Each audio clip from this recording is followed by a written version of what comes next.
So here we go. Let's try again. So Gerard Batten, what's he done for our movement? Gerard Batten has supported us, supported the DFLA, supported the veterans.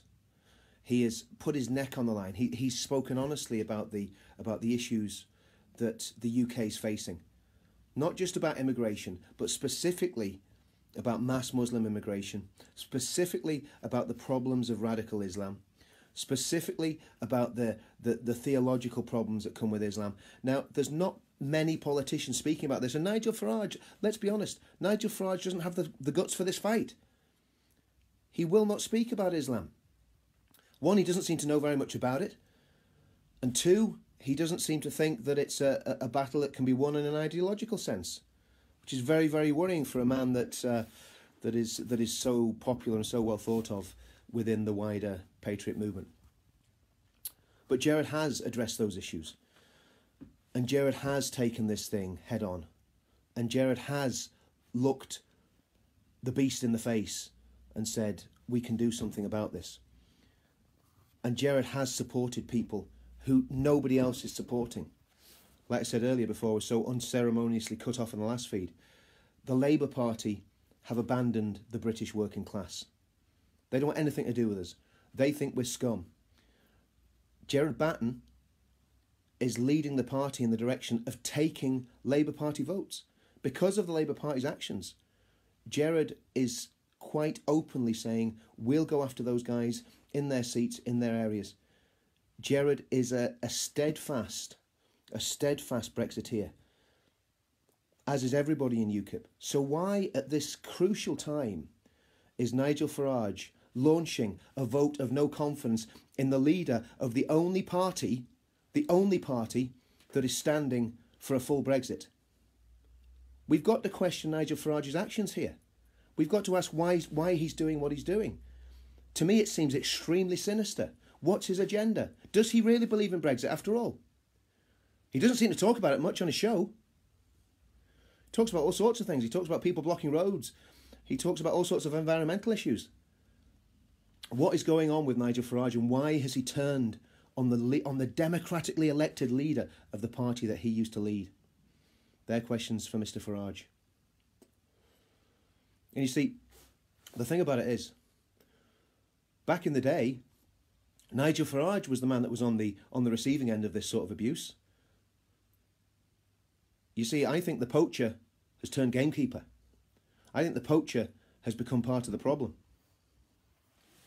But anyway, what can we do as members of UKIP? Well, if you're a member of UKIP, you need to start getting in touch with people on the NEC and saying, not only if they depose, if Gerard Batten gets deposed as leader of UKIP, we all need to, everyone that joined as a result of this movement, if Gerard is deposed, every single one of us needs to publicly video ourselves burning our UKIP membership cards. Simple as that.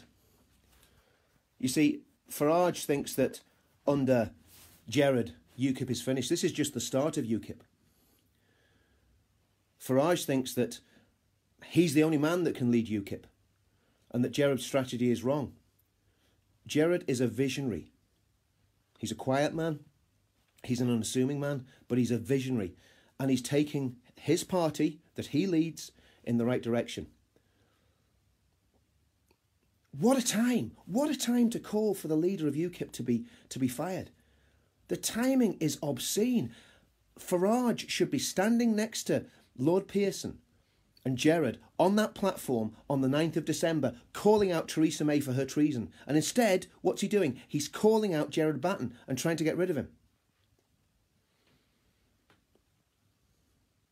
Maybe he's going to go and set up another party on his own and split the vote even further, because that's really going to work. That's really going to achieve our aims.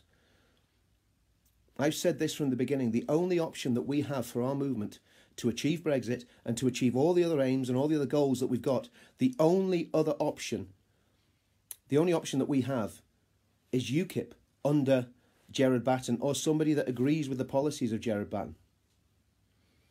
But if they depose him, if the UKIP NEC depose him, those thousands of people, and I know there's thousands of people have joined and rejoined as a result of Gerard's leadership, I would call on them en masse, to leave the party, en masse to walk away as an act of protest. And we'll work out what we do after that. We'll work out where we go from there. You see, the establishment do not like what we're doing. The establishment are opposed to what we're doing. And the establishment know that if UKIP becomes a force to be reckoned with, we will be unbeatable and unstoppable. So we've got to fight for Gerard. And I want to say this morning, I am 100% standing behind Gerard Batten. I'm sure I could say that I'm not speaking on behalf of Veterans Against Terrorism this morning. I'm speaking off my own bat. But I'm sure out of those 18,000 members that we've got on Veterans Against Terrorism, many, many thousands of them agree with me. I'm sure, and I'm not speaking for the DFLA, I'm not anything to do with the DFLA, but I'm sure the vast majority of the DFLA would agree with me. I'm sure the vast majority of Standing for Britain would agree with me. Gerard Batten is the man to lead UKIP. Nigel Farrage needs to mind his own business, make his money doing little radio programmes and cozying up to his establishment chums, and leave the real men to do the business. Rant over.